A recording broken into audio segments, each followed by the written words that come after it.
दोस्तों नमस्कार। विवेक टेक्निकल के टू द पॉइंट प्रोग्राम में आपका स्वागत है। आज का हमारी चर्चा का विषय है कोरोना के साथ भारत में वैक्सीन संकट।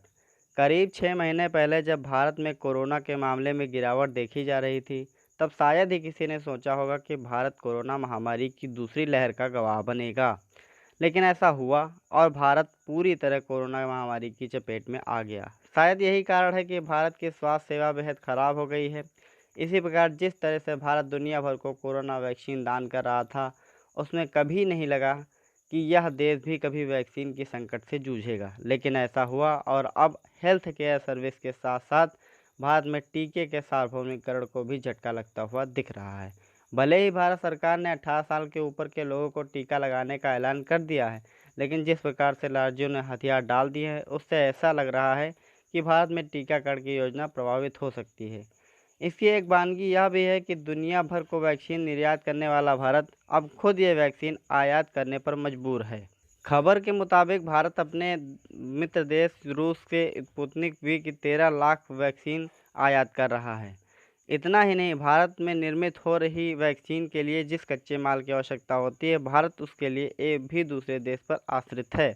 हालांकि भारी मशक्क़त के बाद भारत ने अमेरिका को कच्चा माल भेजने पर राजी तो कर लिया है, लेकिन वैक्सीन डोज भेजने के भारत के आग्रह को ब्रिटेन ने यह कहकर ठुकरा दिया कि उसके पास अतिरिक्त डोज उपलब्ध नहीं है।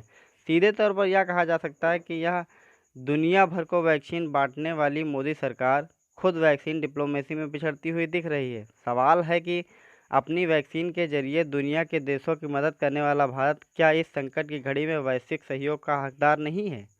सवाल है कि भारत विकसित देशों की रणनीति का शिकार हो रहा है। वैक्सीन या कच्चे माल को लेकर होने वाली इस खींचतान के केंद्र में वैक्सीन राष्ट्रवाद की पैठ है और यह घटनाक्रम दुनिया भर में अलग अलग वैक्सीन के बीच किसी स्पर्धा का नतीजा है। आइए ऐसे ही कुछ तथ्यों को समझने की कोशिश करते हैं। सबसे पहले जान लेते हैं कि मौजूदा वक्त में वैक्सीन से जुड़े क्या क्या मुद्दे हैं। दरअसल वैक्सीन निर्माण के लिए कई ऐसे कच्चे माल की आवश्यकता होती है, मसलन खास केमिकल, शीशियाँ, ट्यूब, बैग, मीडिया वगैरह की आवश्यकता होती है। बताया जाता है कि भारत इसमें से ज़्यादा चीज़ें आयात करता है। इनमें से कुछ चीज़ों को अमेरिका निर्यात करता है, लेकिन अमेरिका भारत को निर्यात की हाँ में देरी कर रहा था। इसकी वजह है कि अमेरिका के राष्ट्रपति जो बाइडेन के पूर्ववर्ती डोनाल्ड ट्रंप ने युद्धकाल के रक्षा उत्पादन अधिनियम को लागू किया, जो अमेरिकी कंपनियों को केवल घरेलू उपयोग के लिए कोविड-19 टीकों और पीपीई के नियमों को प्राथमिकता देने की बात करता है। यही कारण है कि टीकों के कच्चे माल की आपूर्तिकर्ता इसे केवल अमेरिका में घरेलू निर्माणकर्ताओं को मुहैया कराने के लिए मजबूर हैं, लेकिन दुनिया के दूसरे देशों द्वारा दबाव बनाने के बाद भारत को यह निर्यात संभव हो सका। अगर अमेरिका यह कच्चा माल भारत को न देता, तो भारत में टीके के निर्माण की प्रक्रिया बाधित हो सकती थी। इसलिए ऐसी आशंका जताई जा रही है कि भविष्य में इन चीज़ों की आपूर्ति के रुकावट के कारण भारत में टीकों की उपलब्धता बाधित हो सकती है। यह चिंताजनक इसलिए है कि खुद भारत को कोरोना वैक्सीन की कई करोड़ डोज की ज़रूरत है। इसके अलावा भारत में वित्त की कमी भी एक समस्या है। जिस प्रकार से हाल के दिनों में वैक्सीन की कीमतों को लेकर विवाद हुआ, वह कहीं न कहीं वित्त की समस्या की ओर इशारा कर रहा है। इसलिए राज्यों के लिए इसकी उम्मीद कम है कि वे नीतिगत रूप से टीकों की आपूर्ति, खरीद और स्टॉक के लिए वित्त की पर्याप्त उपलब्धता सुनिश्चित कर पाएंगे। इससे इधर वैक्सीन के वितरण को लेकर वैश्विक प्रतिबद्धता भी एक मुद्दा है। वैश्विक गठबंधन कार्यक्रम कोवैक्स ने अब तक 84 देशों में वैक्सीन की खुराक को वितरित किया है। इसमें भारत ने 66 मिलियन वैक्सीन की खुराक दुनिया को दी है। हालांकि इनमें कुछ वाणिज्यिक शर्तों पर और कुछ अनुदान के रूप में भारत ने दिया है। इसमें भारत को अपने अंतर्राष्ट्रीय दायित्व का पालन करना पड़ सकता है, क्योंकि जिन्हें टीकों की पहली खुराक दी, उन्हें दूसरी खुराक की भी ज़रूरत होगी। लेकिन इसमें सबसे बड़ी समस्या यह है कि भारत खुद वैक्सीन की कमी जैसे संकट से जूझ रहा है। अगर 3 मिलियन प्रतिदिन की दर से टीकों का वितरण किया जाए, तब भी भारत को हर वयस्क के टीके की कम से कम एक खुराक मिलने में 260 दिनों का वक्त लगेगा। यानी इसकी कमी के कारण भारत टीकाकरण के लिए एक सार्वभौमिक नीति नहीं बना सकता। इसकी वजह है कि अपने नागरिकों के आपूर्ति सुनिश्चित किए बिना भारत ने दुनिया भर को वैक्सीन सप्लाई की और यही कारण है कि मोदी सरकार के इस कदम को खासी आलोचना हो रही है।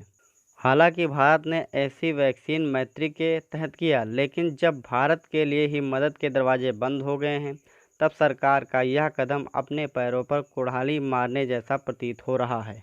अब ऐसे में सवाल यह बनता है कि भारत के लिए मदद के दरवाजे क्यों बंद हो गए हैं।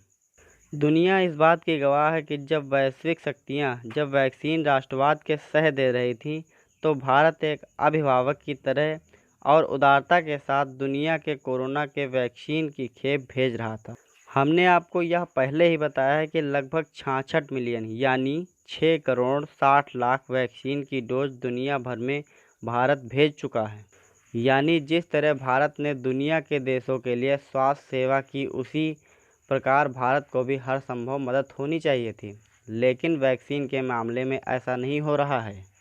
एक ओर जहां ब्रिटेन ने भारत को वैक्सीन भेजने से इनकार कर दिया, तो वहीं दूसरी ओर बड़ी मशक्क़त के बाद अमेरिका भारत को कच्चा माल देने पर राजी हुआ।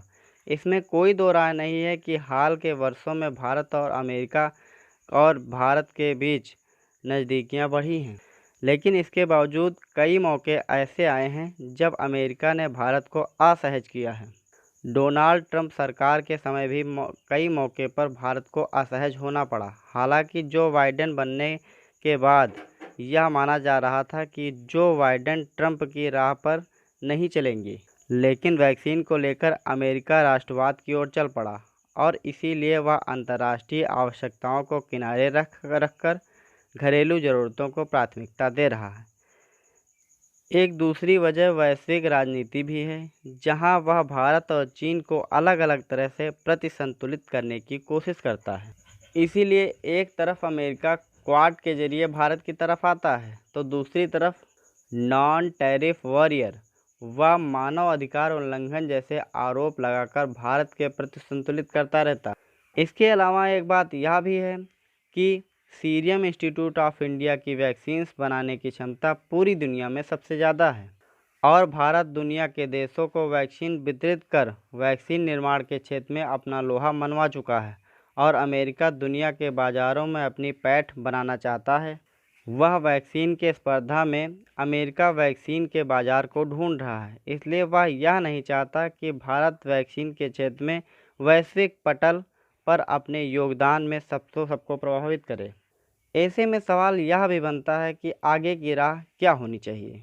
अभी बीते मार्च में ही दुनिया के 4 देशों ने क्वाड सम्मेलन में शिरकत की थी। यह देश थे भारत, अमेरिका, ऑस्ट्रेलिया और जापान। इस सम्मेलन में इन देशों ने कोविड-19 से मिलकर लड़ने की प्रतिबद्धता जताई थी। खासकर अमेरिका ने कोविड के मुद्दों पर हर संभव मदद का आश्वासन भी दिया था। लेकिन अब जब भारत को अमेरिका की ज़रूरत है, तो अमेरिका आनाकानी कर रहा है। जब इतने बड़े कोरम में एक जिम्मेदार देश के रूप में अगर कोई देश की सहायता का भरोसा दिलाता है, तो इसे पूरा भी करना चाहिए। अगर फोरम के साझेदार देश के ही साथ नहीं आएंगे, तो ऐसे किसी संगठन का क्या औचित्य रह जाएगा।